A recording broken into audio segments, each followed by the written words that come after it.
Yes, thank you to Sally Kempton and celebrating and honoring her life today. And before we turn to Dr. Marc Gafni, we actually have a beautiful, beautiful piece, a beautiful clip in memory of her life and her legacy, celebrating, of course, her as a human being, but also the beauty that she contributed to this world. And I want to invite everyone to really watch this as a meditation. So we're not just looking at Sally as a person, but we're really receiving her life, receiving her legacy, using this time to find our way to the inside of the inside as we're watching this beautiful clip. So enjoy, everyone, and we will see each other on the other side with Dr. Marc Gafni. El Male Rachamim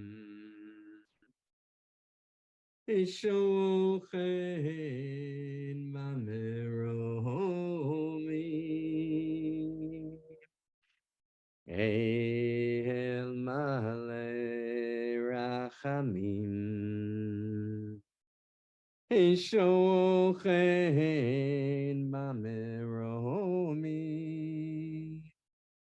Amtse Menucha Nechona Sally Kempton Tachat Kanfe Ashchina.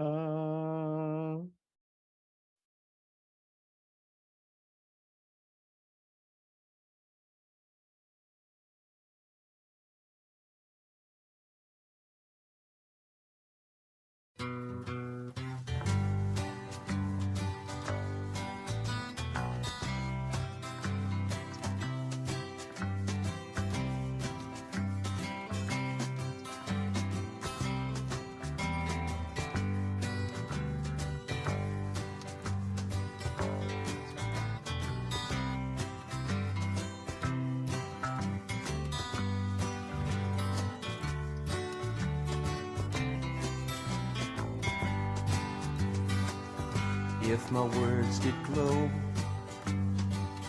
with the gold of sunshine, and my tunes were played on the harp unstrung, would you hear my voice come through the music?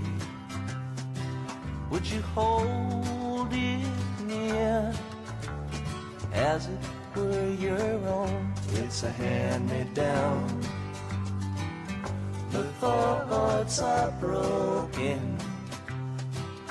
Perhaps they're better.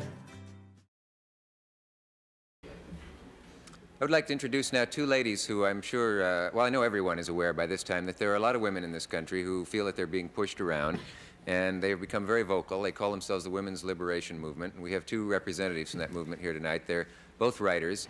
Susan Brown Miller had a piece in the Sunday Times a couple of weeks back, and Sally Kempton is the other lady, and I would like you to meet those two ladies. Maybe we can find out what the women are all upset about. Will you welcome them, please?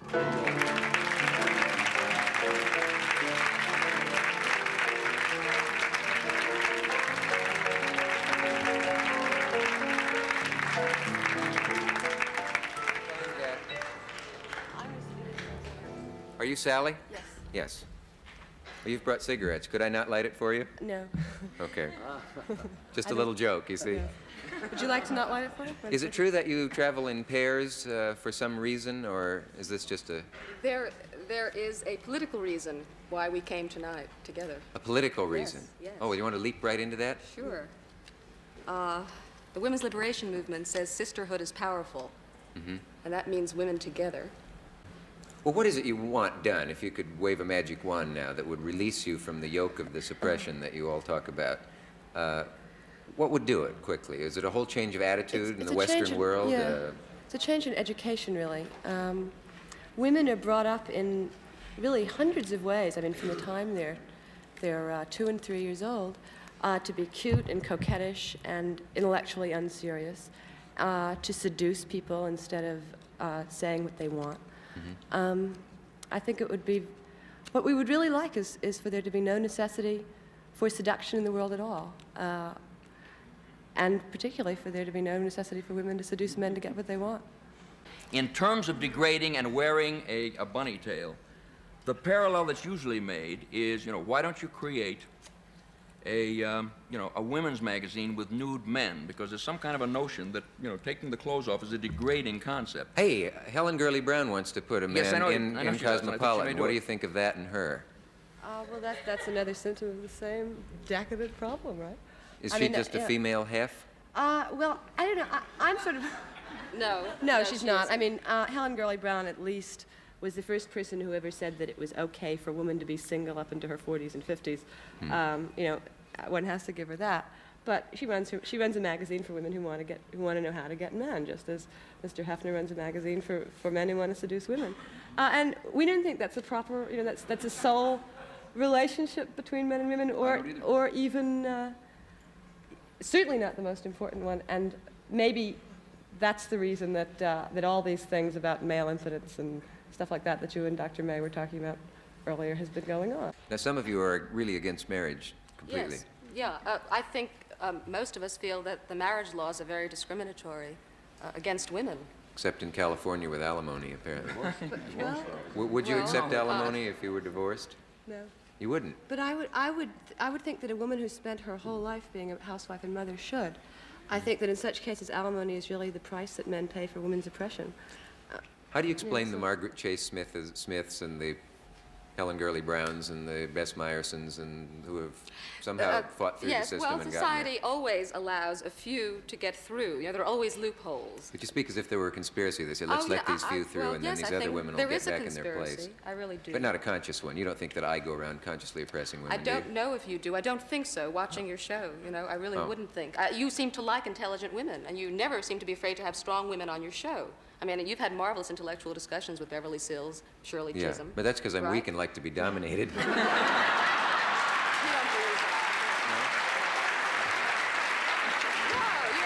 No, you're confident of your masculinity. Right? Say that again. I'll say that louder, right? You're Say- confident of your masculinity. I wanted to get that out, so that I'll hear it. Gee, we need another show on this. I'm afraid we have opened so many cans of worms here. I wish we could get to them. That isn't aimed at any of my guests. This turned into a roast Hefner evening. I'm sorry about that. Dick, I'm going to You'll get talk about that later.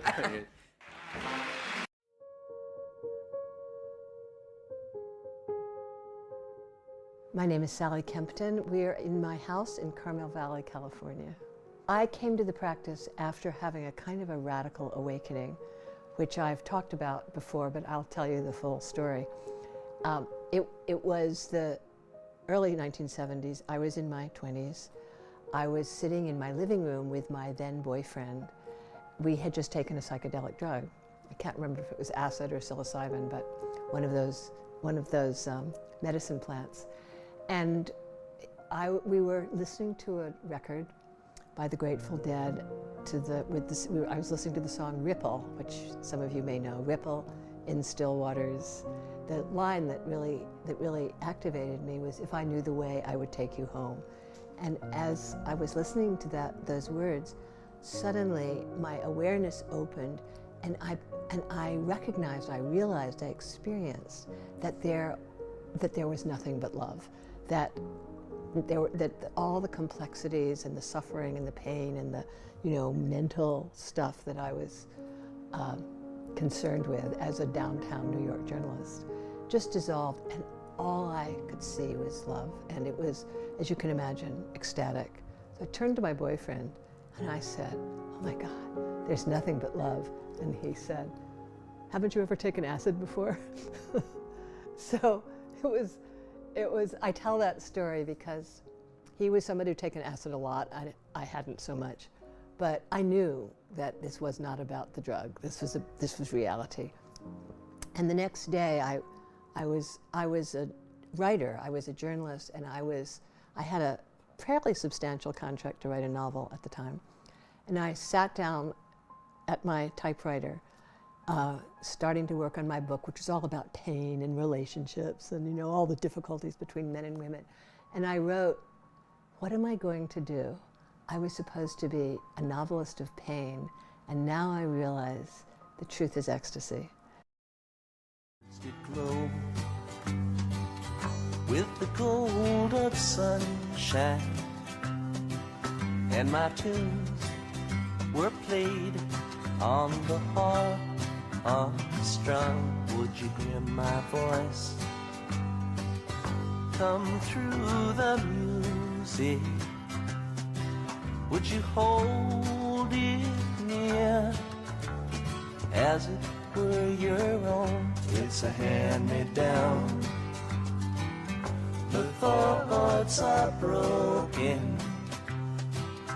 Perhaps they're better left unsung. I don't know. Don't really care. Let there be songs to fill. Goddess is hidden. The feminine aspect of consciousness has always been hidden. You know, she acts through bodies. She acts through this, the specific forms of this universe, and she's not seen. She's not known. And yet, the greatest sages, the great non-dual sages like Ramana Maharshi and Abhinavagupta, Shankaracharya, Ramakrishna, many, of course, of the great Christian non-dual mystics, were secret worshippers of consciousness of the divine as mother, as goddess, undoubtedly because of their inner experience. And very often they loved goddess in secret. That force of becoming that becomes all this and also becomes every state of mind, that force is feminine. That force is a frequency of vibration that we recognize the more deeply we go into it as a fundamentally feminine force, a force of beauty, a force of wholeness, a force that actually becomes pregnant with the world, delivers the world, and then nourishes the world.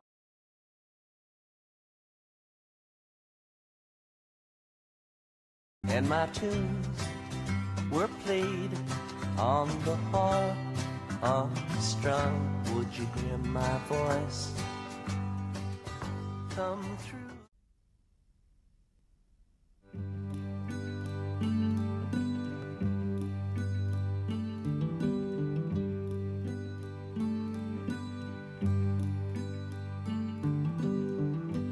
This is to mother you, to comfort you and get you through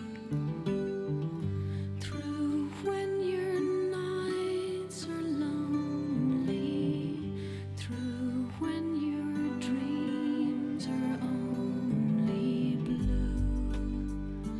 This is to mother you.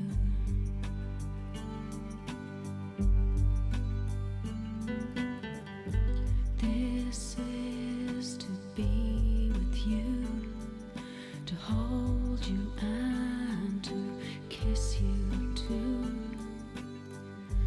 For when you need me, I will do what your own mother didn't do,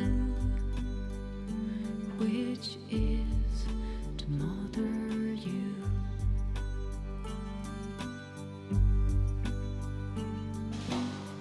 All the pain that you have known, all the violence in your soul, all the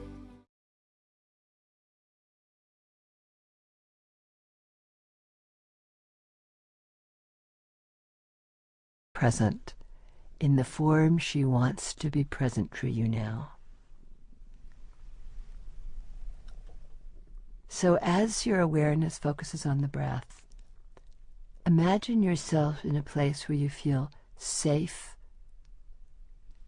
where you feel inspired, and where you feel a sense of the sacred. It could be a temple. It could be a garden. It could be a grove of redwoods. It could be a moonlight beach.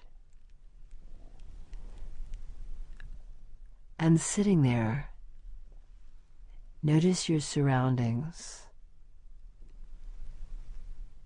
and begin now to call on the sacred feminine power, the energy and love of the Divine Mother. But this time you're not going to try to invoke her in any specific form. Instead, you're going to open yourself to the subtle energy of Shakti, to the Divine Mother energy as she wants to manifest for you now in this moment. She may take a form, but she may also appear to you as a mass of golden light, of a sun, or simply as a feeling of presence. Sit with the sense that you're sitting in the presence of the Divine Feminine, the Great Mother, the one who embraces you.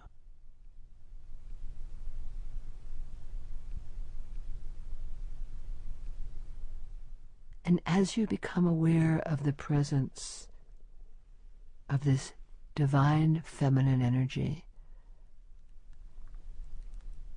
this being, you may want to call her by name, or even to silently repeat the ancient mantra of the Divine Mother, Ma. Ma. Ma is her name in every language. Consider that this syllable Ma contains the yearning and the love of countless practitioners who received the grace of the Divine Feminine as Mother. Let yourself be present with the radiance of this being who incarnates the divine. Recognize that the Divine Mother longs to help you open to your highest self, to recognize yourself as love. And as if the Great Mother has placed her hand on your head, feel that from her hand flows a stream of golden light, a living radiance, a loving effulgence that flows down from her hand on the crown of your head, down through your face, through your brain, bathing your neck and shoulders in radiant golden light, the light of the love of the Divine Mother. Let yourself open to receive her light as it pours through your heart, as it flows through your lungs and the inner organs of your body, as it enters your bones, and you feel this light flowing through your bloodstream, down and deep into your pelvis, healing the inner wounds, healing the pain, the holding back, the feelings of separation, flowing through your legs, your knees, down into your ankles and feet.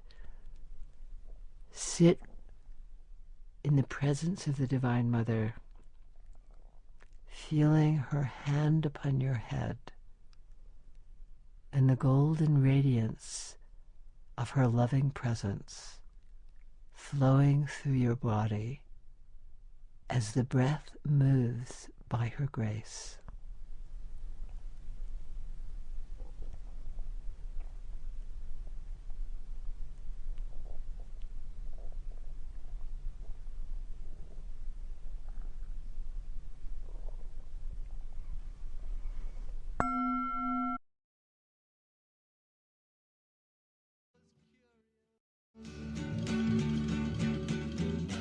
I never said that I was brave.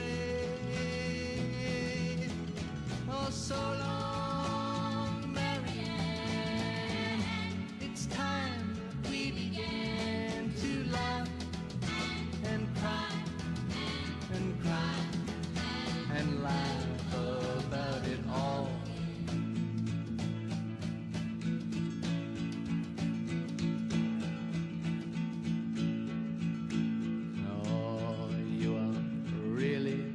such a pretty one.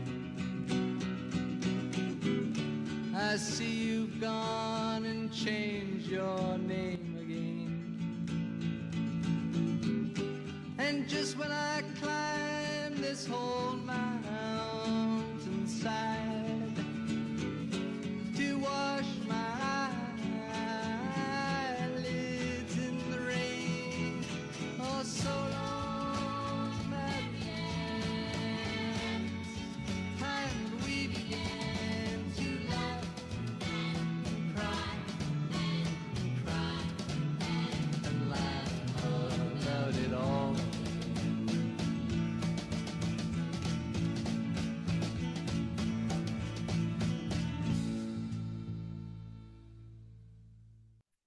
Sally's on her journey, and soon we'll be on our journeys.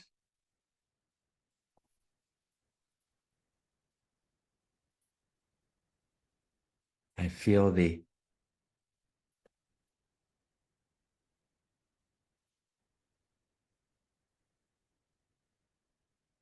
pain of loss, and the joy of liberation.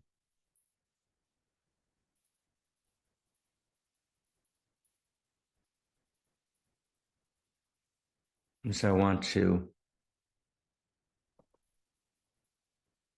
pick up next week this very deep in sense-making in a time between worlds. There's a deep conversation about conversation. I'll say a couple of words about it now, but then I really want to go in and to actually practice with you, to practice the way that Sally practiced, and to offer a deep and holy sacred prayer for the ascent of Sally's soul that's already, it's 3 years. She's deep in her journey. She's deep in her wisdom. She's deep in her samadhi. She's deep in the next stage of her unfolding. And just for everyone to gather up the people that we've lost, to have them with us. You know, the essence of any relationship is, can you have a conversation? Can we talk to each other? Can we hear each other? To be with someone is to say, this is the person I want to have conversations with. And conversation means we're in second person. That's what conversation means. The essence of conversation is there's a second person.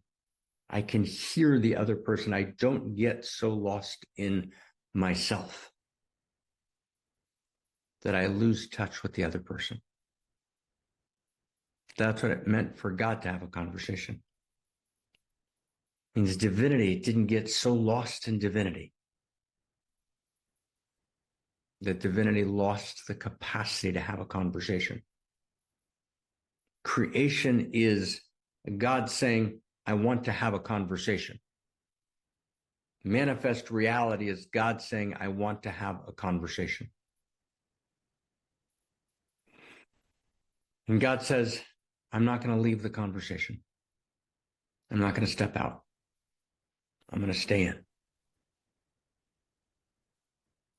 And all goodness happens through staying in conversation. And all breakdown, all collapse happens when we leave conversation. And that's what we're going to talk about next week. We're going to talk about the conversational cosmos. And I want to try and share with you both the 5 principles of the conversational cosmos and then the 5 principles of having a conversation as a unique incarnation of the conversational cosmos, right?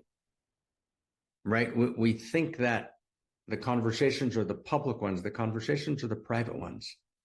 It's how I show up in conversation. And we're here to honor Sally. And Sally showed up in conversation. She never turned away from a conversation. She stepped in.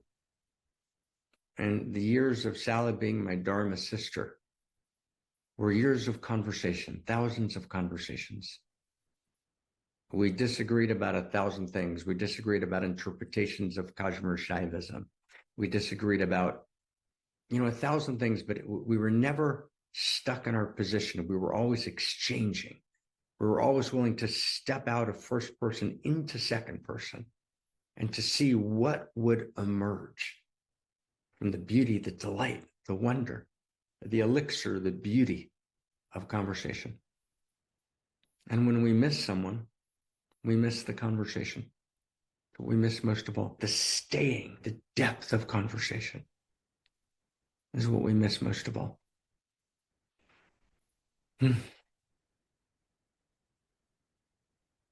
So I want to offer a prayer, and I feel the joy of Sally's ascent, and I feel the loss. I feel quite literally pain moving through my chest right now. Just the loss and the joy and the joy. So the prayer is Avarachamim, right? The source, the womb of all love, Shochein Bamromim, who dwells transcendent on high. Yizkarem, we remember. And and the essence of conversation is memory. The essence of conversation is holding the memory of what was and holding it accurately. It's very easy to distort story. It's very easy. It's so easy. But actually, to trust the conversation as we trust we're going to take time, we're going to collect the story together, we're going to collect the pieces of the story together. Does that make sense? We're not going to leave anything out. It's not going to be my version of the conversation or your version of the conversation. Memory is where the sacred resides. The loss of memory, the collapse of memory, the distortion of memory is literally the source of all evil. The recovery of memory, the clarification of memory, the healing of memory is the source of all goodness. And so we're taking this special moment, kind of stopping our conversation on conversation to remember our conversations with Sally, who supported us, who loved us, who we were in constant conversation with. The utter joy of conversation. And I want to just ask everyone, if I can, with permission, God, let's take our conversation seriously. We think we have forever to have a conversation. Lindsey Graham, whatever you think about the politics, he woke up, a couple of days ago, he had chest pains and he passed. He was gone. We think we have forever to have a conversation. We don't. Conversations are so precious. They're so precious. And when we step out of the conversation, something dies in the conversational cosmos. If you would ask me what's the very core of the metacrisis, I call it a global intimacy disorder. But an intimacy disorder is when the conversation breaks down. When the conversation breaks down, we think we're just going to have it a little later. And we get hijacked. We get so hijacked. We get so hijacked. So I just want, in honor of Sally, just to ask everyone, have the great conversation. Step into the conversation that you've stepped out of. Reach deeper in yourself. Even the Buddha had to reach deeper in herself and himself. Have the great conversation. Be kind in the conversation. Be open. Let go of what you need to let go of. Give up being right. Gather all the information, meaning, and value you can and weave together a sacred conversation. All of reality is about conversation. That's the whole thing. The word Messiah in Hebrew means conversation. Messiah is the new human. It's what we call the movement from Homo armor, the armored human being, to Homo amor. And that movement is in the end about story. It's about holding a story, holding a shared story together.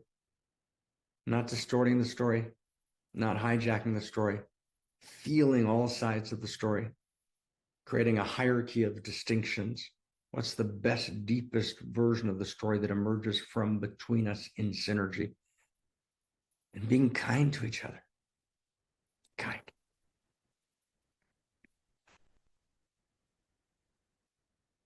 So I'm going to do a prayer honoring Swami Durgananda, Sally Kempton. My dear friend of KK's and mine, a dear friend of so many of us. Kathy is here. Remember Sally so well, so many of us do. And she held all of us. She held KK and I in the center and just poured into us. And we pour it back into her right now.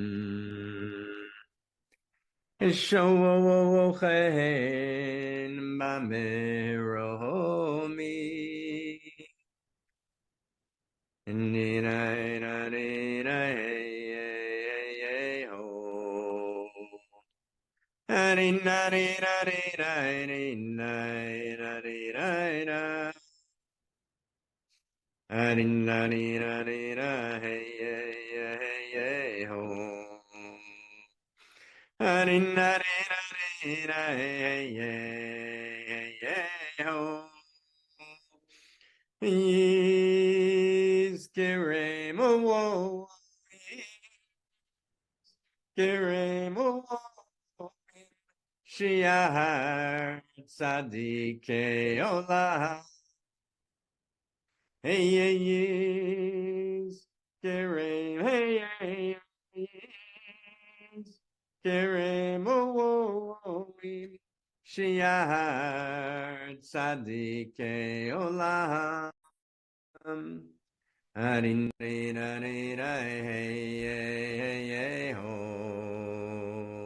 Arin, hey, hey, hey, ho.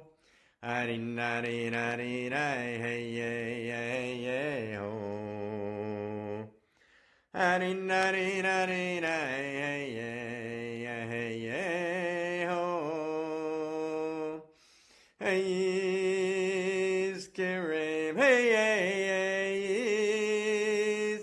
Kerem, hey, Shiar tzadikei olam. Hey, Kerem, hey,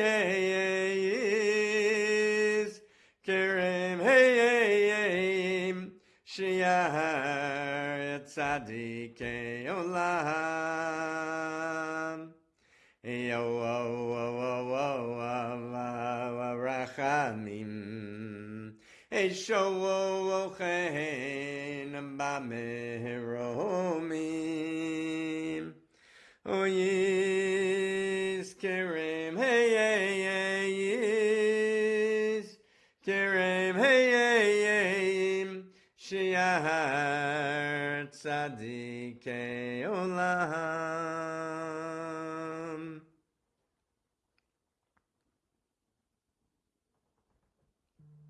Thank you, Eli. Thank you, Christy. Christy, you could close us up. And just, oh my God, thank you. Thank you, Dr. Marc Gafni, and thank everyone for being here, and thank Sally Kempton for being here with us and for pouring her blessing into the space through that beautiful ceremonial meditation clip in memory of who she was and who she is living in our hearts. And this willingness to have our hearts be broken open, as Marc is always teaching us, and also modeling here for us now, the intimacy disorder is when conversation breaks down. And are we willing to feel that and let our hearts be ripped open and be in the tenderness of that? And I'm sure we could all feel this moment in time, and it feels literally like a space, a time in between worlds, a time in between stories.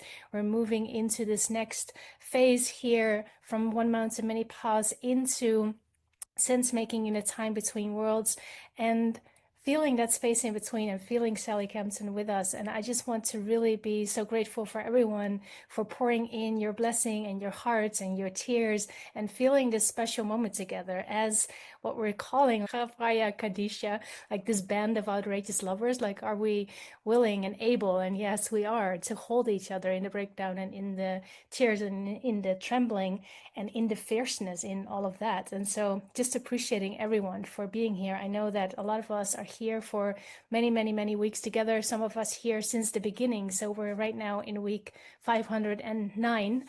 And so we've been on a beautiful evolutionary journey, and today has been a beautiful, tender, holy journey. And so just appreciating everyone here. And as Marc said, we will start the amazing course next week. So we're diving into a 3-week course on unique wound. It will give all of us an opportunity to still sign up and to clear our agenda after our weekly sense making session here on Sundays.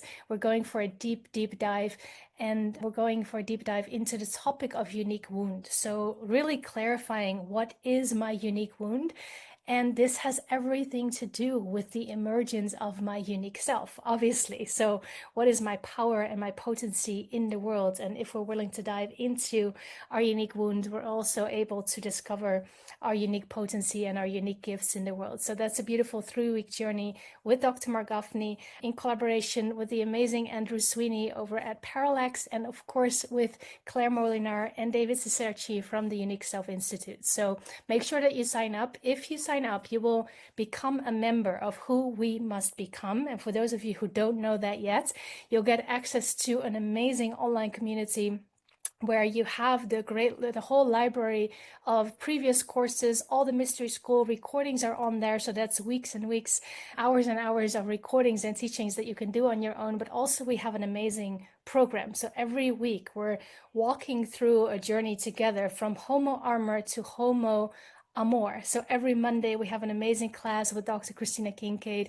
whole body gospel. How do we become Homo Amor in our bodies? How do we break open our hearts and release the armor and become the fullness of the new human that we are meant to become and step into becoming Homo Amor? So that's happening every Monday, a full embodiment class. And then Tuesday and Friday we have evolutionary prayer with Dr. Marc Gafni, which is an amazing, powerful live transmission of the amorous cosmos, of the intimate universe, and being in direct conversation, which was our topic today, in direct conversation with God as the infinite intimate through the practice of chanting. So we're doing that twice a week.